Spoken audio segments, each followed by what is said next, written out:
Keryl is a 40-foot Class A ocean racing yacht built for a lady by Harry King's yard in 1936. She's a rare survivor from those days, and it seems to have become my life's work to keep her floating.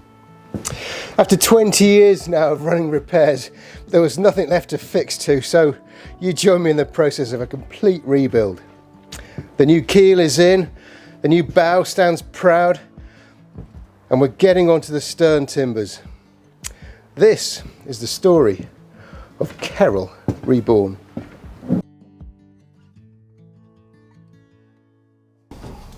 To replace Keryl's frames, we take an accurate template, we transfer that to curved sawn oak, and it's off to Billy the bandsaw. And that's all the easy part. The hard part, you've no idea how difficult it's been to get that. 90 years ago, in 1934 and 35, when Harry King built Keryl, he didn't have far to go to get the materials to build her. A quick chat with his local woodsman and sawyers would have seen the delivery of the beautiful curved boughs of oak, because they knew they always kept it for him for shipbuilding, for boat building.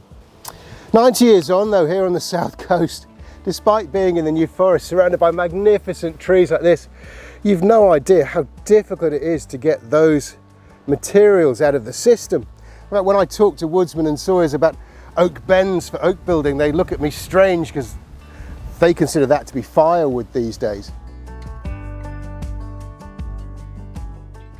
See? So I take you to the best places? Yes. The trouble is I can't tell you where we are. The deal I have with the landlord, or the landowner of this beautiful piece of woodland, is that we don't tell anyone where it is. In exchange for that, we are allowed to take the beautiful curves of the two oaks that are right here, because he'd really like to see them go to a classic wooden boat rather than be burned. Now, I don't know about you, but I can see a boat in that, and this is what we're here to get. The straight trunks we don't need. In fact, the landowner would like us to slab them for him, and that's the exchange we're paying to take out these beautiful curves. There's two good branches, maybe a third one underneath. We don't know what we're going to find when we chop into them. It might be rotten, it might be shattered, but let's find out.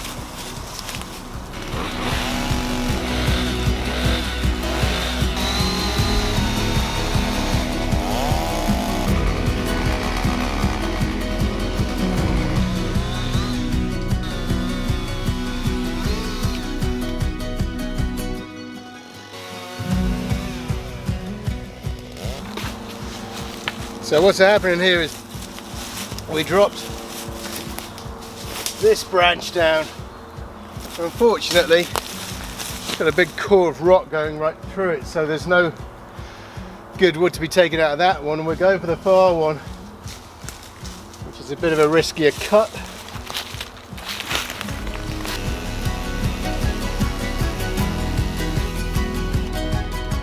The core is not too bad, is it? Oh, it's not bad. Not bad. Get the camera on it. I'm going to get the camera on it. Something. I'm going to get the camera on it. So touchy.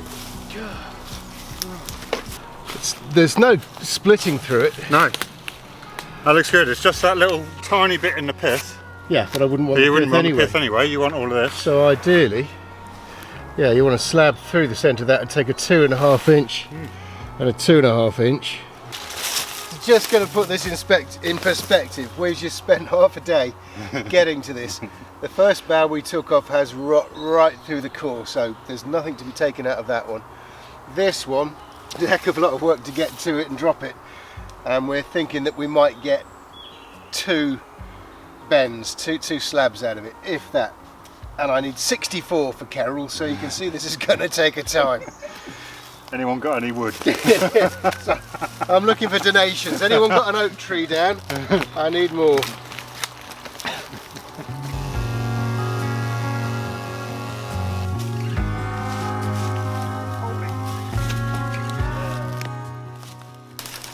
Rotten.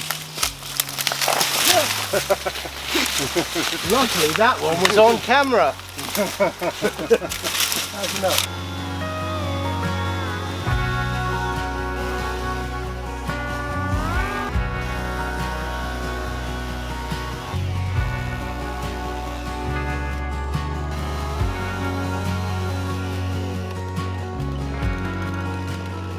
So as we've been following this up, you see that the rot lines have disappeared and we're into quite good, beautiful actually, timber. I mean, there's 1, 2, possibly 3 boards out of that. There's a bit more curve going that way, so I think we'll get another slice at this one.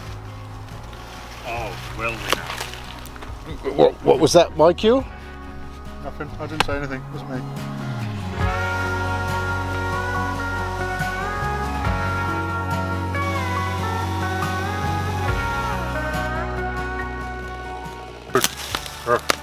Good.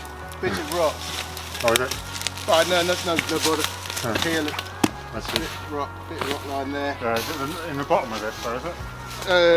Yeah. So we got all of this top bit here. Yeah, which is the nice bit because the pips are on the top. Yeah. Yes. Yes. Boat shape. Oh, just like a boat.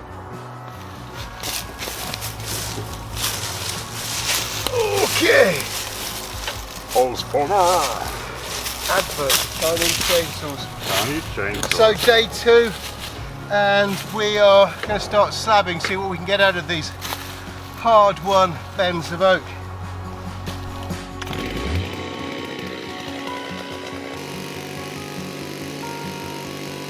Welcome. Oh yeah. Is that long enough? Quite. Stop just trying to use your ladder. Oh, it's my ladder.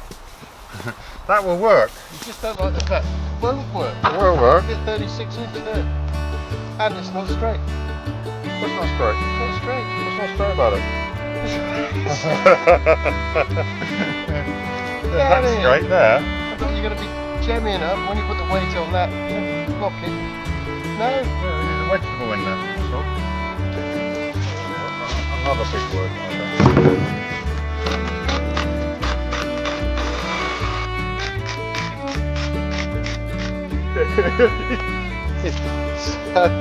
So I bought a brand new chainsaw. It's a bit of a beast, this cheap Chinese stuff that we use because I can't afford a proper one. Still is just as bad to get started. Well. And I can't start, but I can start it now because I've got my new chainsaw chaps on, so I'm a real lumberjack and I can do anything. Anyway, it'll take a couple of goes.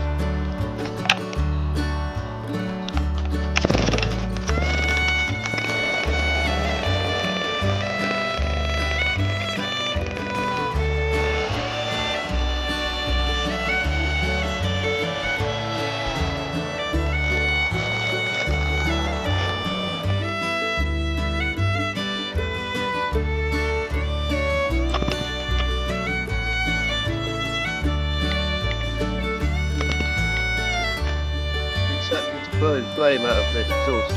Yeah. So take 2. My brand new chainsaw. Mike just broke it in 15 seconds of cut. Sorry. We've been trying to get it going, but it's something internal. The timing is where it's backfiring cheap Chinese junk. So let's try another piece of cheap Chinese Try junk. and blow my one up.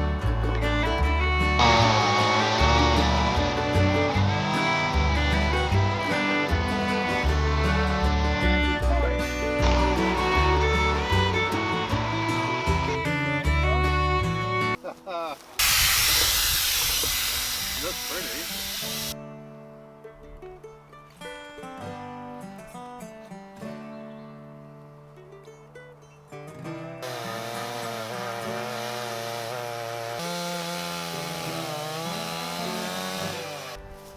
That's more like it.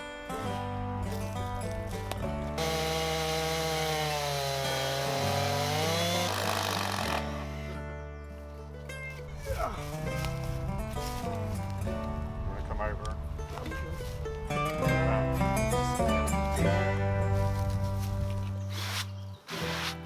So as we work through these timbers, it really is a lottery to see what we get every time we reveal one. This is the long bow that we dropped. Took the top flitch off, it looks okay, I haven't seen any rot yet. Alright. Looks alright. Alright. Shall we? It's going to be heavy. Going to be heavy. Let's see what we got. Heavy. Oh. Oh. Well, you know, it's a lot of good about that. There's a line of rot, but happy to get a frame out of there, maybe.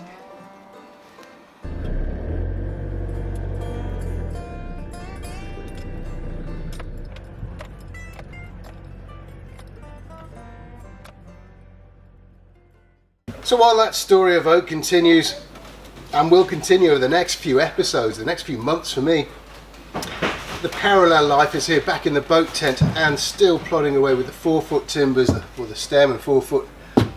They've had one little journey in and back out again.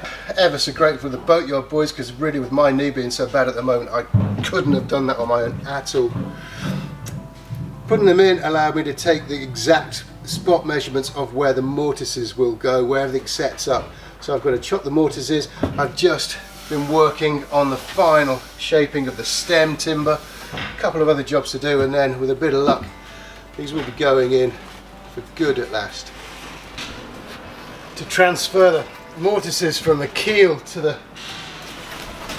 4-foot, what I've done is taken a piece of corrugated cardboard and just pressed it onto the holes, which gives me the outline, and now I can just set them up.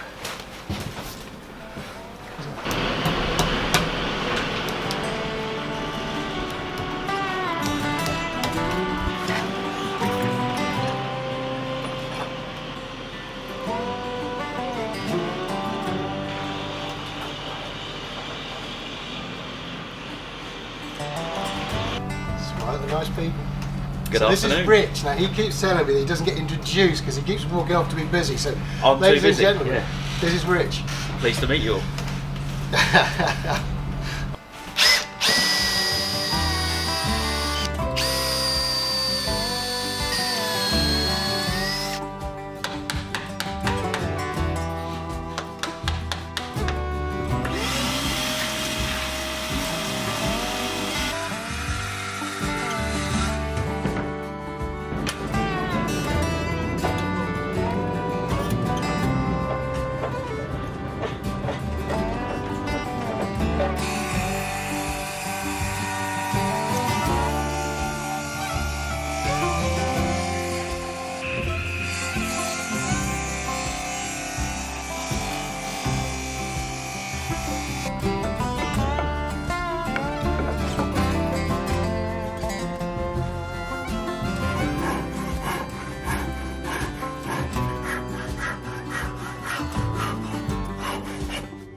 So there was one final little detail I determined to do, one little job before these timbers go back into the boat for good, and that's this little carving.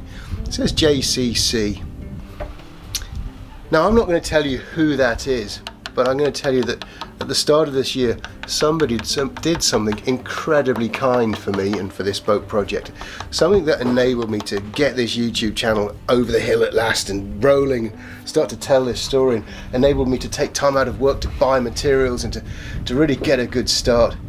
And while I was making this little carving of acknowledgement, I've actually decided that this is a good thing to do, and along the way of rebuilding this boat, I'll be doing this a lot more. I'll be making my own tradition and signing into it the details and names of people who've helped along the way.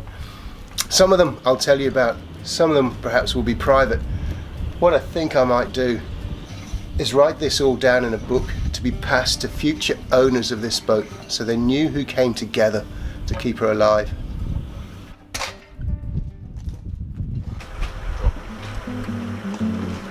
My trip hazards. So, when the music stops, exactly.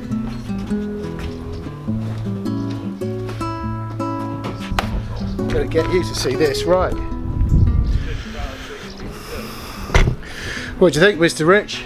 I think that's spot on. Go and close that plank for me. Look at that. Sweet line. What a sweet line. Wow. I didn't think it would be that snug. That's magic, eh? Spot on. Absolutely spot on.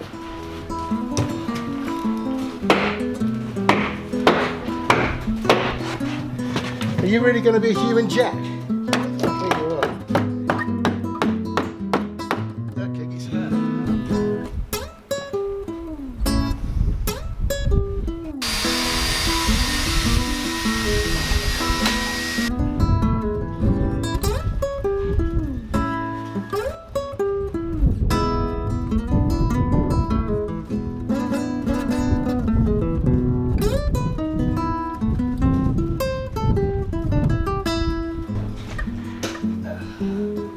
Yes, and your thumbs. You're right.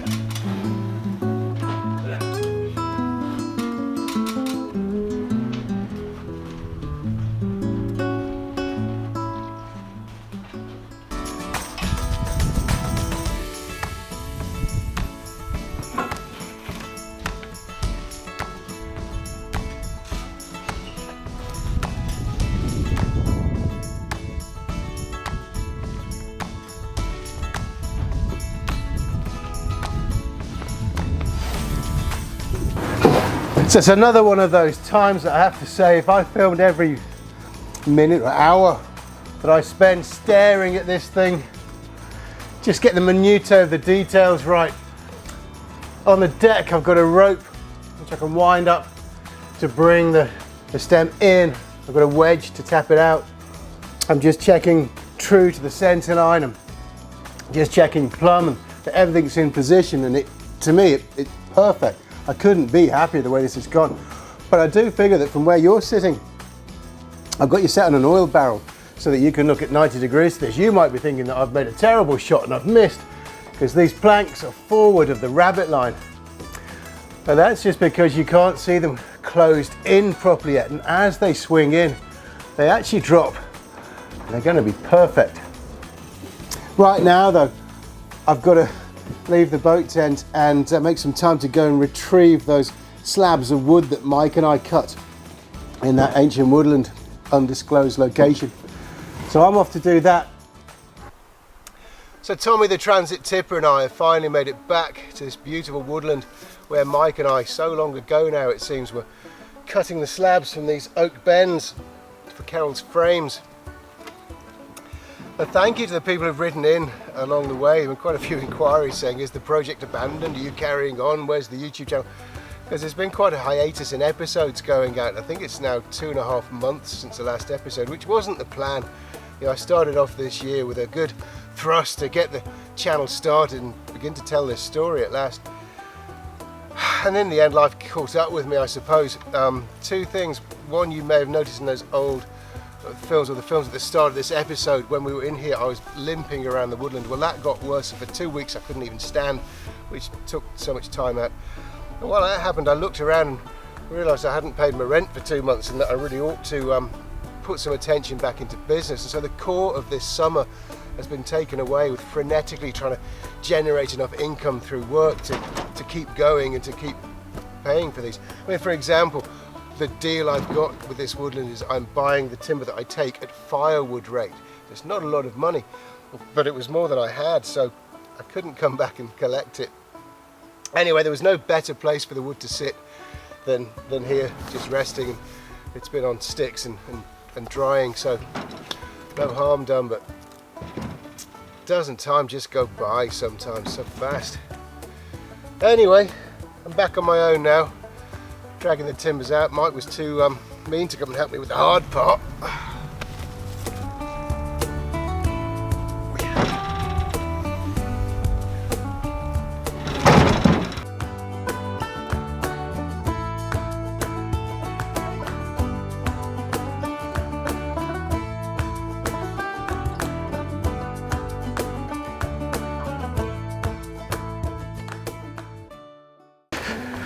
So there we go. Here's my hard-won, hard-fought-for oak bends back at the boatyard safely at last. I did need a hand to get them off the tipper, and Matt did help me, but he didn't want to be filmed today, so thanks, Matt. But just have a think about the figures involved. On the cube rate of oak in the UK at the moment, each one of these top pieces would probably cost me £150 or so. The longer ones, £250. These big fellas at the bottom, easily 300. So when you sum it up, if I bought this from a fair business, I'd be paying £1,500 for it. This whole haul has cost me 150. And that's the basic maths. That's why I have to do it this way, and accept that building this boat is just going to take a time. The other thing to consider, this is probably an eighth of what I will need. So I'm looking for more. Now, if you're in the UK and you know of any sources or any tree surgeons, any oaks that are just down that would be willing to sell me the branches at firewood rate, and there's always a trade we can make, please let me know. Or you can find us on Facebook, Keryl Reborn or Keryl Confidential, or Instagram, any which way. I am looking. But for now, to say thank you very much for watching. I'm going to get these covered up. Got to paint the ends to stop them splitting too fast. See you next time on Keryl Reborn.